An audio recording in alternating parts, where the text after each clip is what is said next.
Bien, video número 2. En este vamos a analizar lo que es la sucesión por causa de muerte. Lo primero, que cuando nos pregunten por sucesión por causa de muerte, es saber cuál es la naturaleza jurídica. Y sabemos ya que la naturaleza jurídica de la sucesión por causa de muerte que es un modo de adquirir el dominio de aquellos que señala el artículo 588 del Código Civil. Recordemos que los modos de adquirir el dominio son la accesión, la ocupación, la tradición, la prescripción adquisitiva, la sucesión por causa de muerte y la ley, artículo 588. En segundo lugar, la sucesión por causa de muerte en el libro tercero no tiene un concepto legal, razón por la cual tenemos que elaborar uno doctrinario tomando también insumos del artículo 951. ¿Qué podemos señalar? La sucesión por causa de muerte es un modo de adquirir el patrimonio de una persona difunta. Eso es en cuanto a concepto propiamente tal. La sucesión por causa de muerte es un modo de adquirir el patrimonio de una persona difunta. Y para complementar, podemos señalar que, bien digo, es un modo de adquirir el patrimonio de una persona difunta. Es decir, el conjunto de derechos y obligaciones transmisibles o una cuota de ellos o de ciertos bienes determinados. Repito, la sucesión por causa de muerte es un modo de adquirir el patrimonio de una persona difunta, vale decir, el conjunto de derechos y obligaciones transmisibles o una cuota de ellos o de ciertos bienes determinados.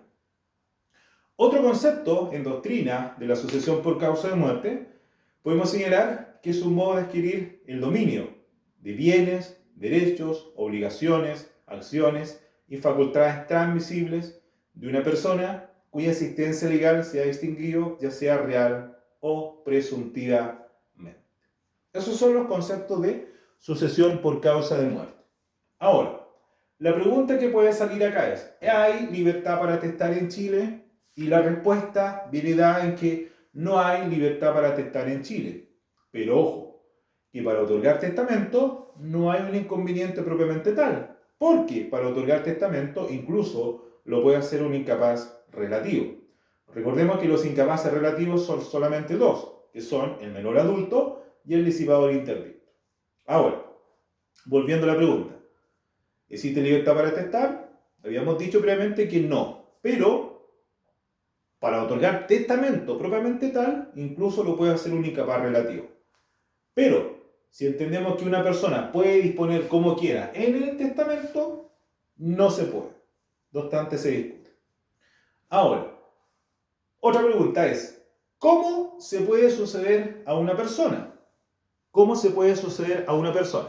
Voy a ver un poquito acá. ¿Cómo se sucede a una persona? Y a una persona se puede suceder de dos maneras. Se puede suceder por causa de muerte y además a una persona se le puede suceder por tradición. Ahí para que se me vea mejor. Entonces, ¿cómo se sucede a una persona?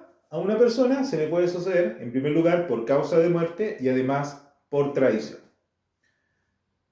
Así entonces, a una persona se le puede suceder a título universal y a título singular.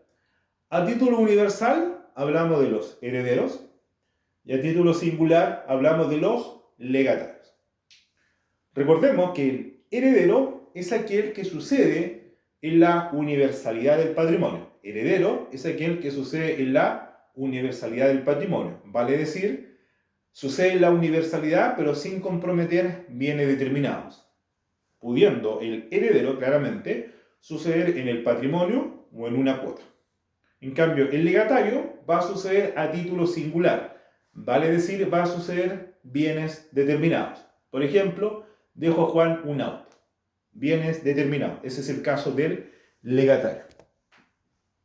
Ahora, sigamos analizando lo que es la sucesión por causa de muerte. Habíamos dicho previamente que la sucesión por causa de muerte, como concepto, recordémonos, es un modo de adquirir el patrimonio de una persona difunta. Vale decir, el conjunto de derechos y obligaciones transmisibles o una cuota de ellos o de ciertos bienes determinados. Dicho eso, ahora tenemos que empezar a estudiar cuáles son las características de la sucesión por causa de muerte. Y la primera característica claramente es, número uno, es un hecho jurídico. ¿Por qué es un hecho jurídico? Porque la sucesión por causa de muerte la muerte propiamente tal, no interviene la voluntad de una persona, sino que ésta va a operar al margen de la voluntad de una persona. Por eso se dice que la sucesión por causa de muerte, como primera característica, es un hecho jurídico. La segunda característica de la sucesión por causa de muerte es que es un modo de adquirir de carácter derivativo. ¿Qué implica que sea derivativo? Implica que al ser derivativo, razona sobre la base que los que van a adquirir el patrimonio son los continuadores del causante. Es decir, si este causante en vida tenía una casa o tenía un auto, yo también soy dueño de ese auto, porque yo estoy sucediendo al causante en ese patrimonio. O sea, estoy sucediendo en el mismo dominio. Por ejemplo, se muere Juanito Pérez, es mi papá. Yo, como heredero, voy a suceder al causante respecto al mismo dominio. Si tenía un auto, yo voy a ser dueño de ese auto. Ese es el mismo dominio. Por eso es que se dice que es de carácter derivativo. Tercera característica de la sucesión por causa de muerte es que es un modo de adquirir de carácter gratuito. ¿Qué significa que sea gratuito? Que sea gratuito implica que no hay que realizar ninguna contraprestación para adquirir el dominio. Cuarta característica de la sucesión por causa de muerte, podemos señalar que es un modo universal por regla general. Me duele aquí. Es un modo universal por regla general. ¿Por qué es universal? Porque lo que se va a adquirir son universalidades jurídicas. No obstante ello, además se pueden adquirir cosas singulares y otros dicen que se pueden adquirir legados de especie o cuerpo cierto. Discutible. Quinta característica de la sucesión por causa de muerte es un modo de adquirir mortis causa. ¿Qué quiere decir esto? Que para que opere el modo se necesita de la muerte de una persona. Y sexta característica, la sucesión por causa de muerte requiere, ¿no es cierto?, que el fallecimiento de una persona, ¿no es cierto?, para que opere la sucesión por causa de muerte. Pero, para adquirir el derecho real de herencia, tenemos que señalar que la sucesión por causa de muerte es un modo de adquirir sine qua non, o sea, es fundamental.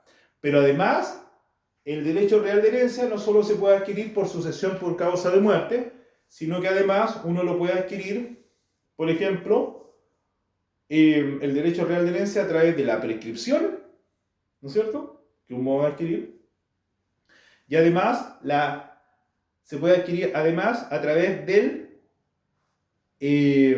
la tradición del derecho real. O sea, cuando una persona muere, uno tiene que adquirir el derecho real de herencia, ¿no es cierto? Y la regla general es que se adquiere por sucesión por causa de muerte. Pero además se puede adquirir por prescripción y además se puede adquirir por tradición el derecho real de herencia. Ahora, sigamos analizando lo que es la sucesión por causa de muerte. Ahora tenemos que entrar a analizar cuál es el ámbito de aplicación de la sucesión por causa de muerte. ¿Cuál es el ámbito de aplicación de la sucesión por causa de muerte? ¿Qué se adquiere por sucesión por causa de muerte?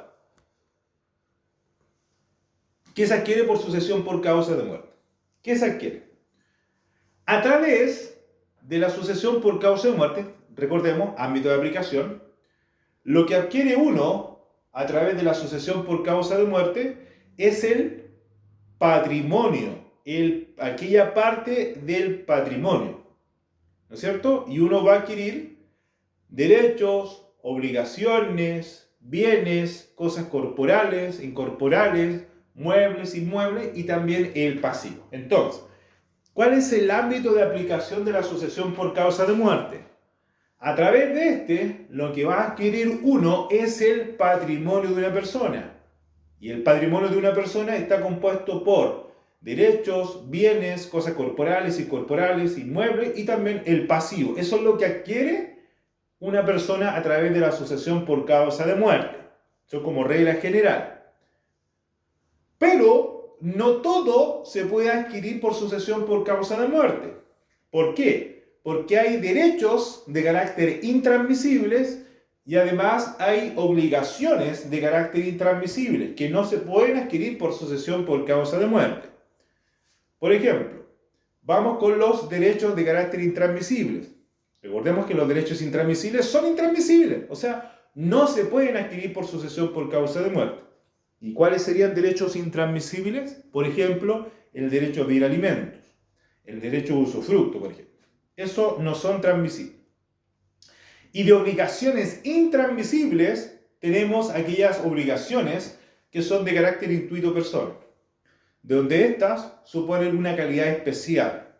Por ejemplo, la del profesor. Por ejemplo, si el profesor se muere, esa obligación es intransmisible, o sea, los hijos de ese profesor no pueden continuar haciendo clase y por ende es una obligación que no es transmisible y por ende se va a extinguir. O, por ejemplo, son obligaciones intransmisibles aquellas derivadas del mandato, ¿ya? Ya que ese contrato se extingue con la muerte de una persona. Ese es el ámbito de aplicación de la sucesión por causa de muerte. Ahora, si miramos la sucesión por causa de muerte a nivel de derecho real, lo que se adquiere por sucesión por causa de muerte a nivel de derecho real es el derecho real de herencia que recae sobre el patrimonio del causante. A nivel de derecho real, entonces, lo que se adquiere por sucesión por causa de muerte es el derecho real de herencia que recae sobre el patrimonio del causante. Y sabemos ya que el derecho real de herencia, se puede adquirir no solo por sucesión por causa de muerte, sino que además el derecho real de herencia se puede adquirir además por tradición y además se puede adquirir por prescripción. La pregunta que puede salir acá es, ¿qué es el derecho real de herencia? ¿Qué es el derecho real de herencia? Sabemos ya, para recapitular, volvamos un poquito a Civil 2, sabemos que los derechos reales, solo en la ley y nada más que la ley puede crear un derecho real. Las partes jamás crean los derechos reales. Las partes solo pueden crear derechos personales. Pero la ley solo crea los derechos reales, o sea, el legislador. Segundo, los derechos reales son aquellos que están señalados en el 577 del Código Civil. Recordemos un poco, derecho real es el que tenemos sobre una cosa sin respecto a determinada persona. Son derechos reales el de dominio, usufructo, uso, habitación, servidumbres activas, prenda, hipoteca. De estos derechos reales nacen acciones reales. Por ejemplo, la acción reivindicatoria. Por ejemplo, la acción de petición de herencia. Por ejemplo. Ahora, dicho eso, el Código Civil solamente los enumera, pero no entrega un concepto legal de lo que son o lo que podríamos entender como el derecho real de herencia. Dicho eso, tenemos que ir a un concepto doctrinal. Yo propongo dos. El derecho real de herencia como concepto es el derecho real que tienen los herederos sobre el patrimonio del causante. El derecho real de herencia es el derecho real que tienen los herederos sobre el patrimonio del causante.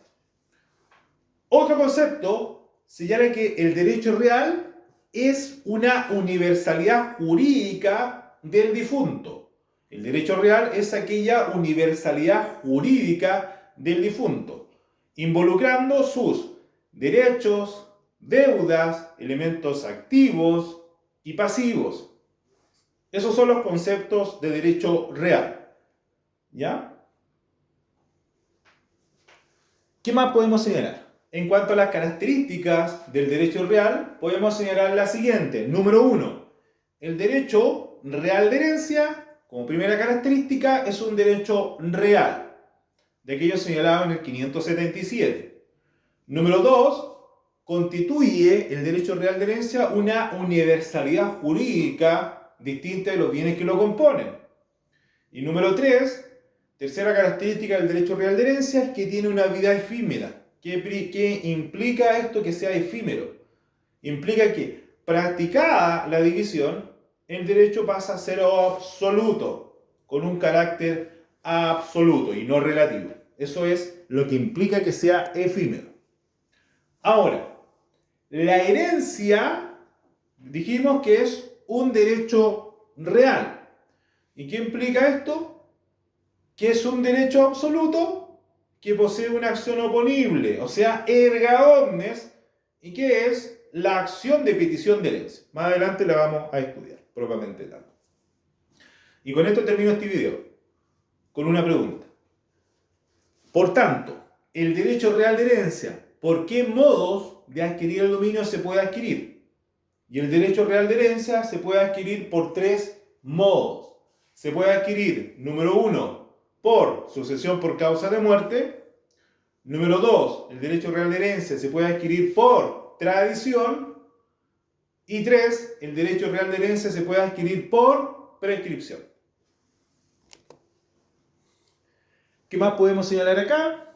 En el video número 3 vamos a empezar a estudiar ahora el modo de adquirir prescripción. Luego vamos a estudiar la tradición del derecho real de herencia y así vamos a ir analizando punto por punto.